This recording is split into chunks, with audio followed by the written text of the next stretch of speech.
आज का जो हम लोग वीडियो बनाने जा रहे हैं वह टॉपिक होगा बेड शोर। आरोग्य चैरिटेबल ट्रस्ट के द्वारा जो प्रोग्राम चलाया जा रहा है आरोग्य हेल्थ प्रोग्राम, तो उसमें आज हम लोग एक नया वीडियो बनाने जा रहे हैं, वह है बेड शोर। बेड शोर के बारे में जानना सबको ज़रूरी है, क्योंकि यह बेड शोर का मरीज हर किसी घर में कभी भी मिल सकता है।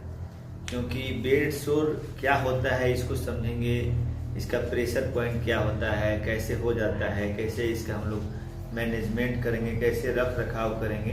तो इसको समझना जरूरी है। बेड शोर का मतलब ही होता है बेड शोर, ऐसा घाव, शोर मतलब घाव होता है वर्ड, तो ऐसा घाव जो बेड पर सोने से हो जाए, बेड पर सोए हो जाए, उसको हम लोग बेड शोर कहते हैं। तो इसको हम लोग दूसरे वर्ड में, इसको बेड शोर का दूसरा नाम क्या है, प्रेशर, इसका दूसरा नाम क्या है, प्रेशर अल्सर। प्रेशर अल्सर मतलब दबाव, प्रेशर मतलब दबाव के चलते जो अल्सर होता है, जो घाव होता है, उसको हम लोग बेड शोर कहते हैं। तो बेड शोर किसको होता है? अब जो हर किसी को बेड पे सोने वाले को बेड शोर थोड़े हो जाएगा। ऐसे आदमी जो बहुत दिनों से किसी कारण से, जैसे मानते हैं उसको सर्वाइकल इंजरी हुआ है, या स्पाइनल इंजरी हुआ है, या फिर उसका पैरालिसिस हुआ है, या फिर वो ब्रेन हेमरेज में है, या फिर कोमा में है, ऐसा पेशेंट जो बहुत दिनों से बेड पे पड़ा है, कोई मूवमेंट नहीं कर रहा है, वो अपने से हिल जुल नहीं सकता है, अपने से पोस्चर चेंज नहीं कर सकता है। पोस्चर चेंज मतलब क्या है कि करवट नहीं घूम सकता है, कोई आएगा तो करवट घुमाएगा। बेड पर पड़ा हुआ है, उसको कोई देखने वाला नहीं है, उसको कोई सेंस नहीं है, या सेंस भी है अगर, तो वो अपने आप से अपने बॉडी का मूवमेंट नहीं कर सकता है। तो वैसा पेशेंट जो कोमा में है या फिर स्पाइनल इंजरी से ग्रसित है, उसके चलते उसका जो है लोअर लिम्स या फिर कमर के नीचे पैरालाइज है, और वह हिल डुल नहीं सकता है, और पेशेंट एक पोजीशन में सोया हुआ है, और ज़्यादा देर उस पोजीशन में सोने के चलते उस पेशेंट का जो प्रेशर पॉइंट होता है, बॉडी में बहुत सारे प्रेशर पॉइंट है। प्रेशर पॉइंट क्या होता है कि जैसे मानते हैं कि बोन, ऐसा हड्डी के पास का ऐसा बोन जहाँ पे प्रेशर पड़े, जहाँ पे सोने के चलते, शरीर के भार के चलते,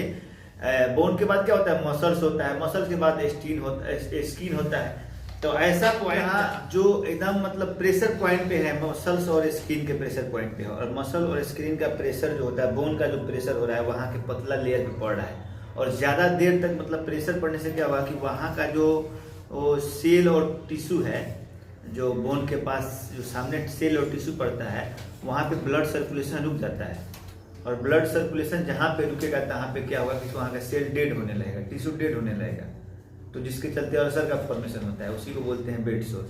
मतलब कि किसी प्रेशर के चलते एक स्थान पे लगातार पड़े रहने के चलते, हिल डुल नहीं, पोस्चर चेंज नहीं करने के चलते, वहाँ के पॉइंट पर प्रेशर होने के चलते वहाँ के सेल और टिश्यू में न्यूट्रिएंट्स और ऑक्सीजन सप्लाई ब्लड के द्वारा नहीं पहुंच पाने के चलते वहाँ के सेल और टिश्यू में नेक्रोसिस होता है, डेड होने लगता है, और उसके चलते उसका कलर चेंज होगा, और फिर वहाँ पे अल्सर होगा। तो उसी को हम लोग बेड शोर बोलते हैं। क्योंकि हम जानते हैं कि हमारे शरीर में जो ब्लड क्या करता है, वह सारे सेल और टिश्यू को क्या करता है, ऑक्सीजन पहुंचाता है, और साथ में न्यूट्रिएंट्स भी पहुंचाता है, पोषक तत्व जो हमारे सेल और टिश्यू को जिंदा रहने के लिए चाहिए, जैसे calcium, vitamin, minerals, carbohydrate, protein, यह सब चीज को पहुंचाने का काम करता है। तो वह सब हम ब्लड का जो सर्कुलेशन जाने के चलते वहाँ पे क्या होता है कि वह सब स्किन के पास, वह सब टिश्यू के पास जो होता है,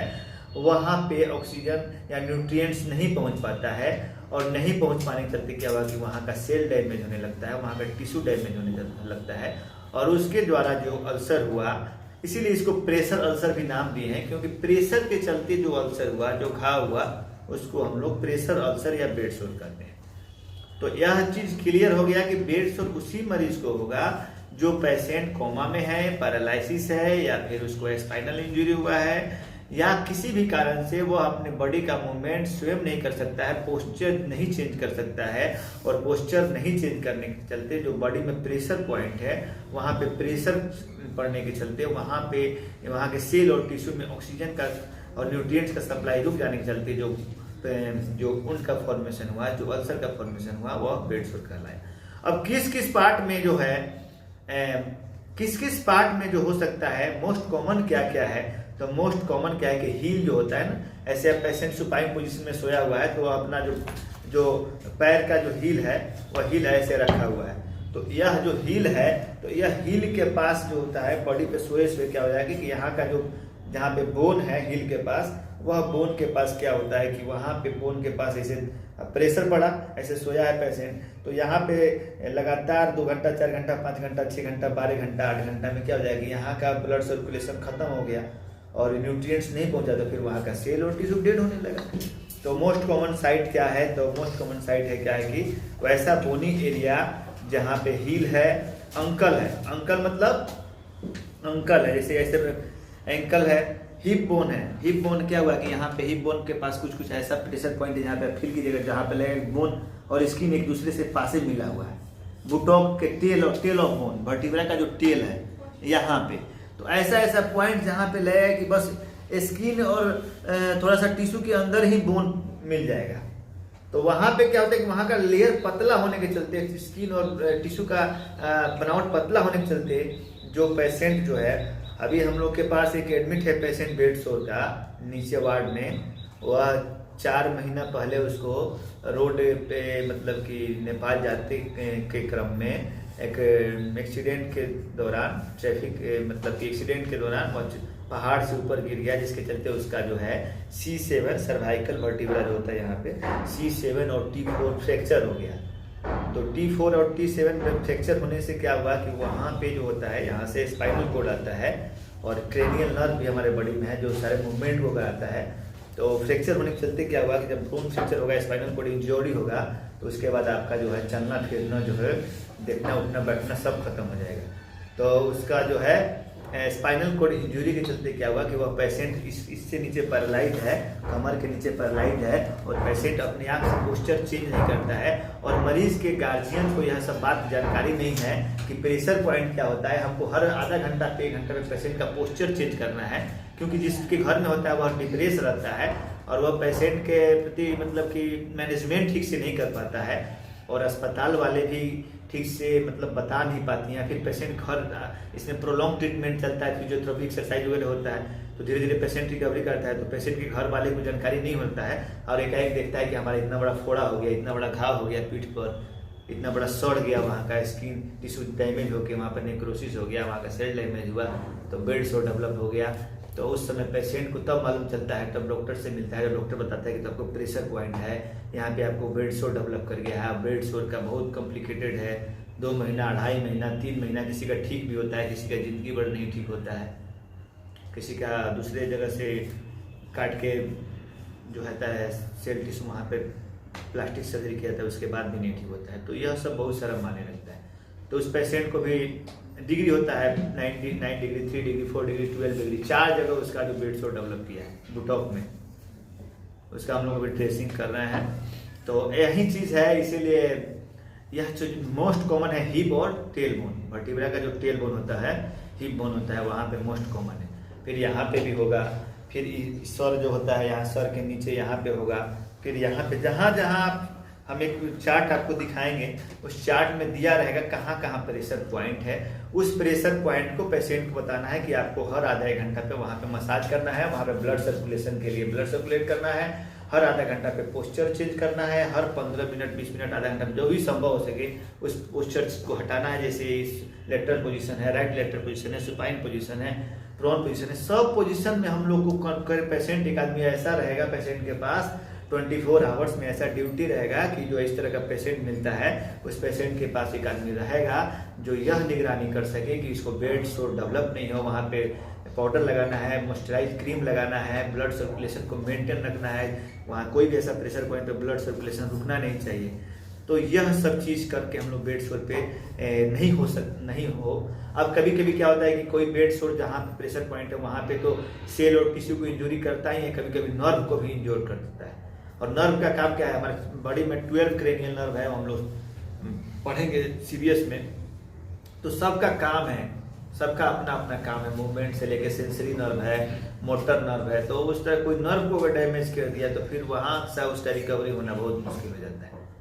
तो यह प्रेशर पॉइंट सब अगर पूरे समाज का, पूरे दुनिया का लोग, अगर पूरे भारत का लोग, पूरे बिहार का लोग अगर जान जाता है, बाई चांस कभी उसके रिलेशन में कोई घर में अगर कोई बेड सोर का पेशेंट मिलता है तो अगर इतना उसको जानकारी मिल जाता है कि प्रेशर पॉइंट क्या होता है, और इस तरह का अगर कोई पेशेंट दुर्भाग्य से घर में आ जाता है तो वह बचाव करके उसको क्या कर सकता है कि वह उसके प्रेशर पॉइंट से कंट्रोल कर सकता है, प्रेशर पॉइंट से कंट्रोल कर सकता है और उसको रोक सकता है, बीमारी को फैलने से पहले रोक सकता है, उसका निदान कर सकता है।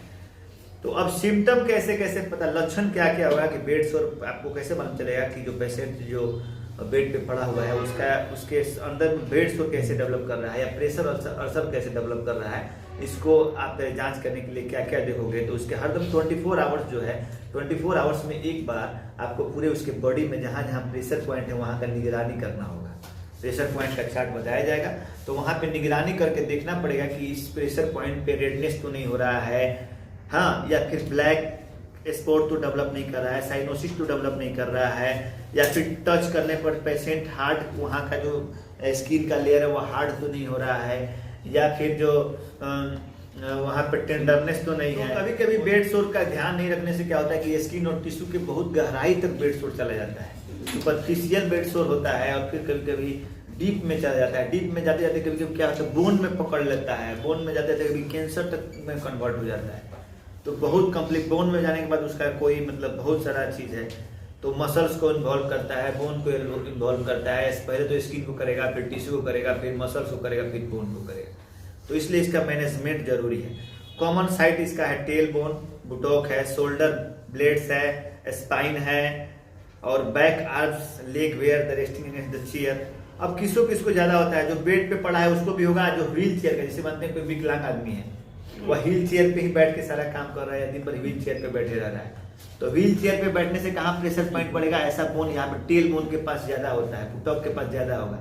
तो जहां जहां उसका प्रेशर पॉइंट होगा वहां पे डेवलप कर सकता है। तो ऐसा व्हील चेयर है कि जहाँ हम लोग बेड पे सुलाते हैं, वैसे पेशेंट को तो एयर मैट्रिक्स लगा देते हैं, नीचे पेशेंट जब देखो एयर मैट्रिक्स लगा हुआ है, एयर मैट्रिक्स में क्या है तो प्रेशर पॉइंट उसको नहीं क्रिएट होगा, उसमें हवा है और हवा के चलते क्या पेशेंट उसी हवा पे ही सोया रहेगा, तो थोड़ा सा सर्कुलेशन उसका गर्दन में क्या होता है कि कुशन वगैरह में क्या होता है कि दब जाता है। और उसके बाद back side of the head के यहाँ पे भी प्रेशर पॉइंट है, यहाँ का जो बोन होता है ना पेराइटल वाला, यहाँ पे अगर लगातार किसी को अगर पोस्टर नहीं मिलता है 1 दिन 2 दिन 3 दिन यहाँ लगातार सोए रह गया तो वो यहाँ भी तुमको बेड सोर डेवलप कर सकता है। तो यह मोस्ट कॉमन है, hip, lower back, tail bone, ankle,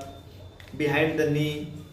तो यह सब चीज़ को हम लोग देखना है, और हर 48 आवर्स में क्या होता है कि पेशेंट को ऑब्जर्व करना है, पेशेंट का देखना है कि बैड स्मेल, घाव का सड़ा हुआ या बदबूदार तो कहीं उसके बॉडी से नहीं आ रहा है, उसके महक को हमको देखना है, महक से पता लगेगा कि भाई डेवलप होगा, जहाँ पे वुंड होगा वहाँ पे क्या होगा कि महक आएगा, इन्फेक्शन का महक आएगा। उस पेशेंट का हम लोग इन्फेक्शन चेक करने के लिए क्या करें, इन्फेक्शन का क्या है 5 को हम बताए थे पहले, जहाँ पे इन्फेक्शन होगा वहाँ पे रेडनेस होगा, पेन, टेंडरनेस होगा, पेन होगा, फीवर होगा और स्वेलिंग होगा। तो हम लोग चेक करेंगे पूरा उसके बॉडी का पार्ट कि भाई उसको फीवर तो नहीं डेवलप कर रहा है, फीवर डेवलप कर रहा है तो बेड सोर हो सकता है, ब्लड में इन्फेक्शन गया, सेप्टिसीमिया हुआ, वहाँ का जो बेड सोर का बैक्टीरिया है वो ब्लड में आके घूम रहा है, तो ब्लड में घूमेगा तो सेप्टिसीमिया कोज करेगा, तो उसको देख सकते हैं। फिर हम लोग वहाँ जहाँ पे जो एरिया है वहाँ पे इन्फ्लामेशन तो नहीं हुआ, वहाँ पे रेडनेस तो नहीं हुआ, वहाँ पे टेंडरनेस मतलब कि दबाने पे दर्द करे, जैसे हम यहाँ दबाए तो पेशेंट चिल्लाने लगे या उसको फील हो तो उसको टेंडरनेस तो नहीं है, यह सब चीज़ हम लोग देख कर पेशेंट का, वहाँ पे स्वेलिंग तो नहीं है, जैसे मानते हैं कि यहाँ पर प्रेशर पॉइंट है, यहाँ पे देखिए स्वेलिंग हो गया है, यहाँ पे स्किन का कलर चेंज हो गया, यहाँ पे हार्ड लग रहा है या फिर टेंडरनेस लग रहा है, बॉडी का टेम्परेचर बढ़ा हुआ है, यानी कि बेड सोर इन्फेक्टेड है। तो बहुत तरह का बेड सोर मिलता है, तो कुछ क्योर भी हो जाता है, कुछ क्योर भी नहीं होता है, तो यह सब चेक हो। जब भी यह समझ लीजिए कि बेड सोर होगा क्यों, जब भी होगा तो वैसे पेशेंट जो स्पाइनल इंजरी के हैं, कोमा में है, या फिर कुछ कोई बड़ा बीमारी से सफ़र कर रहे हैं जिसमें क्या कर रहे हैं कि उनका पैरालिसिस के पेशेंट है जो अपने आप से मूव नहीं कर सकते हैं, और जहाँ पे प्रेशर पॉइंट पड़ रहा है, जहाँ पे बॉडी का प्रेशर पॉइंट है वहाँ प्रेशर के चलते ही बेड सोर होगा। जहाँ जहाँ प्रेशर पॉइंट होगा, जहाँ जहाँ सेल और टिश्यू का जो होता है एकदम मतलब कि आसपास होगा, जहाँ पे किसी प्रेशर पॉइंट के चलते वहाँ पे ऑक्सीजन और न्यूट्रिएंट्स नहीं पहुँच पाएगा, वहीं पे यह होगा कॉजेज में। दूसरा क्या है कि मानते हैं कि उसका फ्रिक्शन के चलते भी हो सकता है, जैसे कोई पेशेंट है उसको बार बार इधर उधर खींच रहे हैं और वहाँ पे रगड़ के, जैसे हमें कोई ऐसा बिछावन पे सुलाया है पेशेंट को जहाँ पे फ्रिक्शन मतलब कि घर्षण पैदा करने वाला है, आप कोई ऐसा कपड़ा है इसको घर्षण पैदा करके इसे खींच दिए, ऐसे उधर पेशेंट को मूव करा रहे हैं तो घर्षण के चलते भी बेड सोर डेवलप हो सकता है। या फिर ऊपर से पेशेंट स्लिप करके, मतलब किसी भी स्क्रैच के चलते भी, तो उसका बेड भी एकदम मुलायम होना चाहिए, घर्षण नहीं होना चाहिए। पेशेंट को अगर ट्रांसफर करना है, ट्रांसपोर्टेशन पेशेंट का ट्रांसफर करते समय भी हम लोग ध्यान रखेंगे,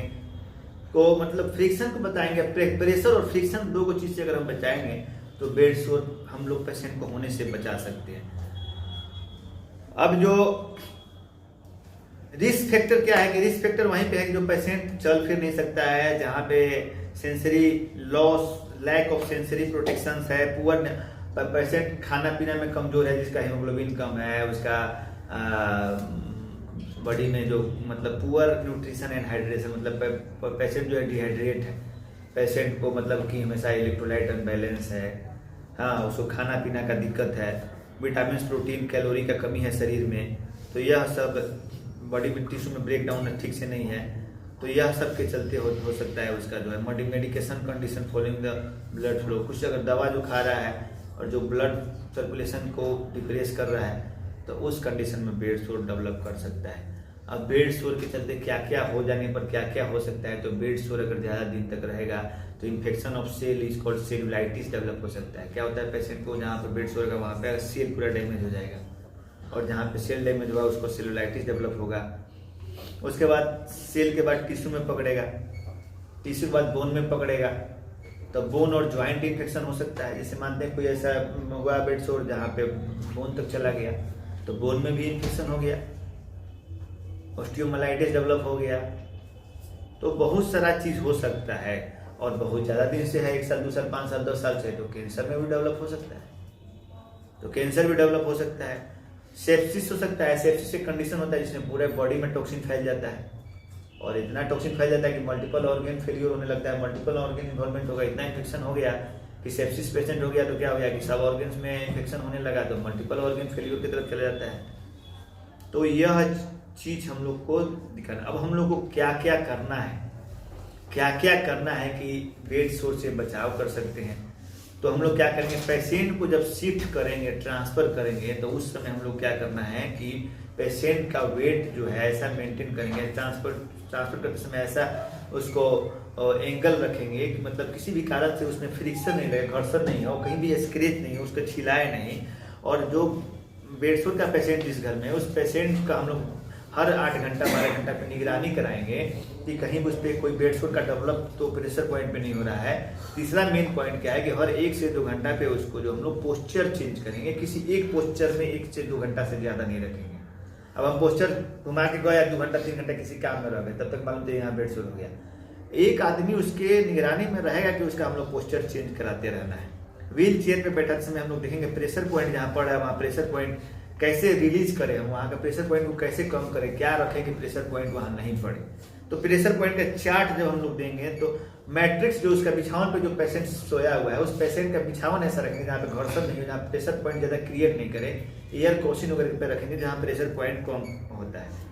उसके स्किन को हम लोग क्या करेंगे, सर्कुलेशन के लिए हमेशा उसको हल्का ऐसे मसाज करेंगे, उसके स्किन पे ड्राई और मॉइस्चराइज क्रीम लगाते रहेंगे। तो यह सब चीज करेंगे। और सबसे मेन पॉइंट जैसे टेल बोन वगैरह पे होता है, ज़्यादा मोस्ट कॉमन है, इसको भी टेल पे ही हुआ है, तो उसमें क्या होता है कि यूरिन और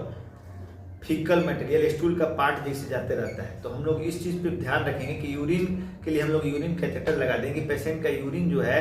या फिर स्टूल का कोई पार्ट घाव में नहीं जाए, तो उससे क्या होगा कि और घाव में इन्फेक्शन पैदा होगा। तो स्किन को प्रोटेक्शन रखने का ख्याल रखेंगे। तो यह सब चीज़ करके हम लोग बेड सोर होने को और बढ़ने से रोक सकते हैं। और साथ में बेड सोर हो जाने पे जो डॉक्टर है वो डॉक्टर अपना इलाज करेगा, तो उसका ड्रेसिंग करेगा, एंटीबायोटिक देगा। तो यह सब के द्वारा बेड सोर का बहुत सारा ट्रीटमेंट है, वो बड़े बड़े अस्पतालों में होता है। तो अभी हम लोग को बेड सोर के बारे में जाने कि क्या होता है, लक्षण कैसे बचाव करेंगे, इस सब चीज़ पे ध्यान रखना है। बस अब अगले वीडियो में एंटीबायोटिक पढ़ेंगे।